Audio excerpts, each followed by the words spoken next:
un tonnerre médiatique inattendu, la France entière retient son souffle. Ce matin-là, l'annonce tombe, aussi soudaine qu'un éclair dans un ciel paisible. Clotilde Courreau, l'actrice à la grâce intemporelle, vient de révéler publiquement son remariage. Après des années de silence, après un divorce tenu loin du tumulte médiatique, elle brise enfin la réserve qui faisait sa marque. La nouvelle se répand à la vitesse d'un feu de paille, les réseaux sociaux s'enflammant, les rédactions s'agitent, et les admirateurs oscillent entre stupeur et fascination. Celle que l'on croyait effacée des chroniques sentimentales revient sur le devant de la scène, non pas par un rôle, mais par un acte intime assumé. Née à Levallois-Perret, Clotilde Courreau n'a jamais cessé de surprendre. Fille du théâtre et du cinéma, elle a grandi dans un monde d'ombre et de lumière. On la disait réservée, pudique, presque insaisissable, et pourtant, derrière son élégance se cachait une force tranquille, une femme capable de tout bouleverser pour vivre selon ses propres règles. Son annonce résonne aujourd'hui comme un cri d'indépendance. Les mots qu'elle choisit sont simples, presque sobres. « Il est temps pour moi d'être en accord avec ce que je ressens ». Cette phrase, d'une sincérité désarmante, suffit à faire trembler les certitudes. La presse, d'abord incrédule, confirme la nouvelle. L'ancienne princesse de Savoie s'est bel et bien remariée, loin des palais, avec un homme de cinéma. Ce geste audacieux efface les étiquettes, renverse les symboles. Les premières réactions ne tardent pas. Certains saluent le courage d'une femme qui se réinvente, d'autres dénoncent une mise en scène soigneusement calculée. Mais derrière le vacarme, une évidence s'impose. Clotilde Courreau n'est plus simplement l'icône qu'on admirait. Elle devient une figure de vérité, une femme qui choisit l'amour au-delà des convenances. Cette révélation, bien plus qu'un fait divers, marque le début d'un récit national. Un récit où chaque émotion, chaque mot, chaque silence prend la valeur d'un manifeste personnel. Une actrice entre lumière et ombre, depuis ses débuts éclatants, Clotilde Courreau a toujours incarné cette tension subtile entre la gloire et la discrétion. Sur les plateaux, elle éblouissait par son intensité, sa manière d'habiter chaque rôle, comme s'il s'agissait d'un fragment de sa propre vie. Dans les coulisses, pourtant, elle cultivait le mystère. Peu de comédiennes ont su protéger leur intimité avec une telle rigueur, mais cette pudeur, si rare dans le monde du spectacle, a aussi nourri les fantasmes, les rumeurs, les interprétations. Les cinéphiles se souviennent de sa présence magnétique dans les films d'auteurs européens, où elle imposait une élégance farouche, une forme d'honnêteté émotionnelle qui fascinait les réalisateurs. Elle était la muse, la femme inaccessible, l'actrice capable de se fondre dans des univers contrastés sans jamais se perdre. Et pourtant, derrière l'image parfaite, il y avait des blessures invisibles, une lutte constante entre ce qu'elle donnait à voir et ce qu'elle taisait. Son mariage avec le prince Emmanuel Philibert de Savoie fut à la fois un conte de fées et une cage dorée. Le cinéma d'un côté, la monarchie de l'autre, deux mondes inconciliables où la liberté semblait toujours devoir se payer. L'union entre la comédienne et l'héritier d'une dynastie centenaire avait enchanté la presse du monde entier. On voyait en elle la preuve que le glamour pouvait épouser la noblesse, que le rêve pouvait franchir les frontières du réel. Mais les années ont peu à peu terni cette illusion. La femme derrière la princesse s'effaçait, prisonnière des apparences et des attentes. Les caméras, omniprésentes, captaient le sourire, mais ignoraient le silence. Lorsque le divorce fut enfin officialisé, ce fut sans éclat, sans déclaration. Une page se tournait dans l'ombre. On croyait Clotilde brisée, vidée par les épreuves. Pourtant, c'est dans cette obscurité qu'elle a commencé à se reconstruire. Loin des feux des projecteurs, elle a retrouvé la liberté de respirer, de créer, d'aimer à nouveau, mais cette fois, selon ses propres règles. Le divorce, loin de marquer une chute, fut peu être l'origine d'une renaissance silencieuse.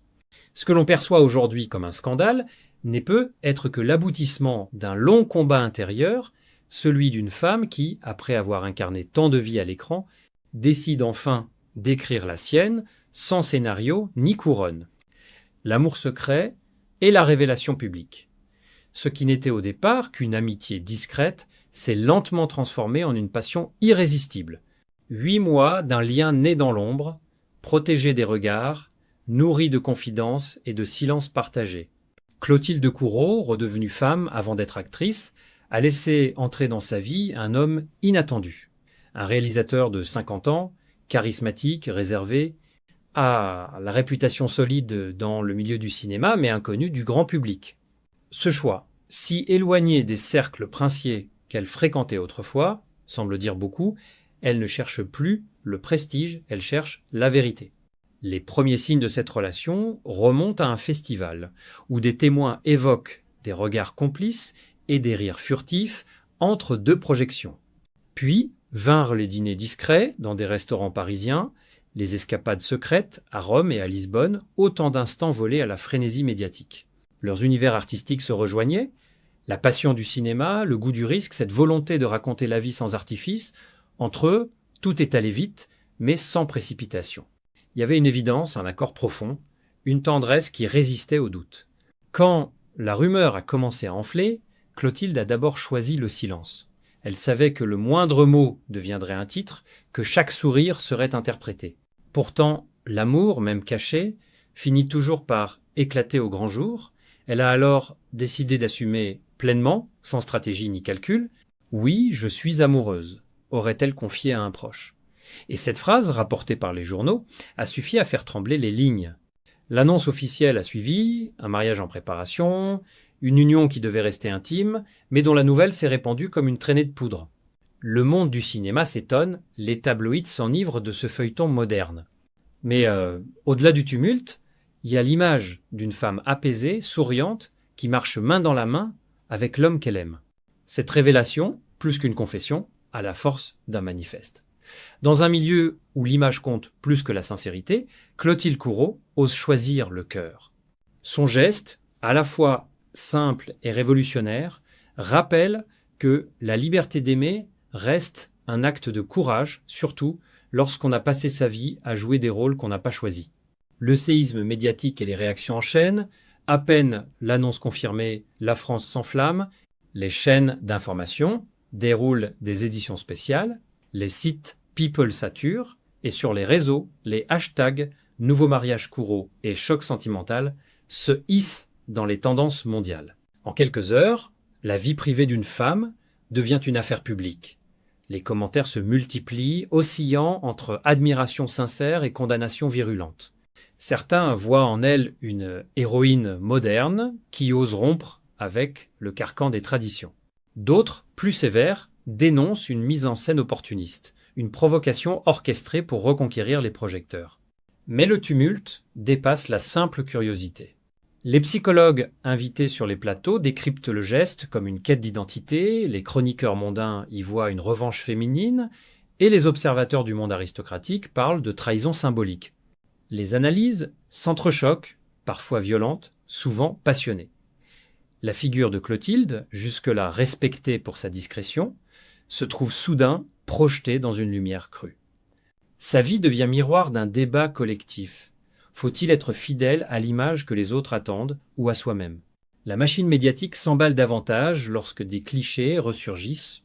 Une main effleurée lors d'un gala, un regard capté à un dîner officiel, un collier mystérieusement porté sur plusieurs photos. Chaque détail devient indice, chaque sourire devient preuve. Les journalistes se livrent à une chasse au sens caché, décortiquant ses interviews passées, ses silences, ses absences. L'intimité, une fois fissurée, s'évapore entièrement. Et pourtant, au milieu du vacarme, un courant d'empathie émerge. Des voix féminines saluent une femme qui ose affirmer son bonheur. Des lettres ouvertes circulent, louant son courage de vivre sans permission. Les artistes, eux aussi, réagissent. Certains amis de longue date lui adressent un soutien discret. D'autres se disent trahis d'avoir été tenus à l'écart. Dans les cafés parisiens, comme dans les émissions de radio, on ne parle que d'elle. Le scandale prend alors la forme d'un miroir national. Ce que l'on juge chez Clotilde, c'est moins son choix que ce qu'il révèle de notre propre rapport à la liberté, à la féminité. Derrière les titres racoleurs, une vérité s'impose. La France, fascinée, redécouvre qu'une femme publique peut encore déranger simplement en aimant. L'épreuve familiale est le prix de la liberté. Si le public se divise, la tempête la plus violente se joue à huis clos, au sein même de la famille Courreau-Savoie. Car derrière la scène médiatique se cachent des regards blessés, des silences lourds. Emmanuel Philibert l'ex-époux apprendrait la nouvelle par la presse, comme tant d'autres. Selon des proches, il aurait parlé de trahison sentimentale, une phrase reprise en boucle dans les tabloïds italiens. Le choc n'est pas seulement personnel, il ébranle l'image d'une dynastie encore auréolée de prestige. En Italie, certains journaux conservateurs crient à l'affront, d'autres saluent une libération féminine que la noblesse n'a pas su tolérer. Mais ce sont les filles du couple, deux adolescentes exposées malgré elles, qui se retrouvent au centre du cyclone. Des photographes les attendent à la sortie du lycée, cherchant le moindre signe d'émotion. Les clichés, repris sans pudeur, montrent des visages fermés, des gestes rapides pour éviter les caméras. Les commentateurs s'en emparent aussitôt. Les enfants du silence titre un quotidien, et c'est toute la complexité de cette histoire qui éclate la liberté d'une mère face à la douleur de ceux qu'elle aime. Clotilde, consciente de la tourmente qu'elle provoque, garde le silence. Pas d'interview, pas de justification. Son mutisme, loin d'apaiser, enflamme encore plus les débats. On l'a dit déchirée entre la fierté d'assumer son amour et la culpabilité d'exposer sa famille. Dans son entourage, on parle de nuits sans sommeil, de larmes, mais aussi d'une conviction intacte. Elle ne regrette rien, confie une amie. Elle sait que la liberté a un prix et elle est prête à le payer. Pendant ce temps, l'ex-famille princière se replie dans la réserve. Des rumeurs évoquent des tensions diplomatiques entre Paris et Turin, comme si le choix d'une femme pouvait troubler les équilibres d'une lignée. Les invitations au mariage, dit-on, n'ont pas toutes été acceptées, certains noms se seraient volontairement effacés de la liste, mais au-delà des titres et des murmures, un drame plus intime se joue, celui d'une femme qui veut concilier l'amour et la loyauté, la passion et la responsabilité. En refusant de se cacher, Clotilde Courreau se confronte à la seule épreuve qu'aucun rôle ne lui avait préparée. Être jugée non pour ce qu'elle joue, mais pour ce qu'elle est. Et dans ce jugement collectif, sa fragilité devient sa force. Une renaissance sous les projecteurs. Au milieu du tumulte, Clotilde Courreau réapparaît enfin, non pas pour se défendre, mais pour exister.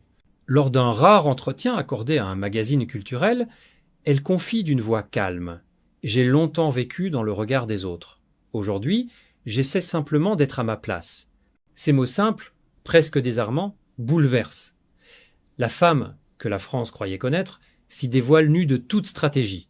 Une artiste, une mère, une amoureuse, tout à la fois. Les semaines qui suivent confirment cette métamorphose. On la voit rayonnante, mais sans ostentation, dans les coulisses d'un tournage où elle prépare son prochain rôle.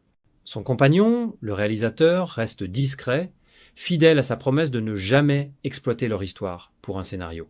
Ensemble, ils composent une image rare, celle d'un couple uni dans la simplicité, loin du clinquant des tapis rouges. Les tabloïds, eux, cherchent toujours la faille, mais le public semble se lasser du scandale pour redécouvrir l'artiste. Dans les médias, le ton change.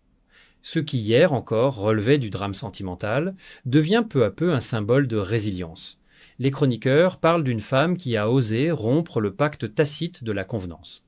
Les féministes y voient une victoire douce, celle d'une figure publique qui revendique son droit au bonheur sans renier son passé. Même certains critiques, jadis sévères, saluent sa dignité face à la tempête. La cérémonie, finalement célébrée dans un domaine provençal, baigné de lumière, se déroule à huis clos. Quelques photos diffusées malgré elle montrent Clotilde vêtue d'une robe sobre, souriant sans éclat, mais avec sincérité. Pas de faste, pas de spectacle, seulement un échange de regards entre deux êtres qui ont choisi de s'aimer à découvert. Cette image, sans artifice, close symboliquement une décennie de rumeurs et de masques. Et lorsque la France découvre ces clichés, un étrange apaisement se fait sentir, le scandale s'éteint, remplacé par une forme de respect. Clotilde Courreau n'a pas seulement refait sa vie, elle a réinventé sa légende. En traversant le feu des jugements, elle a transformé le tumulte en renaissance. Au fond, son histoire n'est pas celle d'une princesse déchue, ni d'une actrice rebelle, mais celle d'une femme qui ose dire « je ne veux plus me cacher ». Et dans ce murmure, la France reconnaît un courage universel, celui d'être soi, même sous les projecteurs. Clotilde Courreau, après un divorce discret, surprend la France en annonçant son remariage avec un réalisateur. Derrière le scandale se dessine le portrait d'une femme en quête de vérité. Entre amour secret, réaction médiatique violente et tension familiale, elle affronte ses démons avec courage. En choisissant d'assumer publiquement son bonheur, Elle transforme le jugement en libération. Son mariage intime en Provence devient le symbole d'une renaissance, celle d'une actrice redevenue femme, libre, sincère et plus forte que jamais.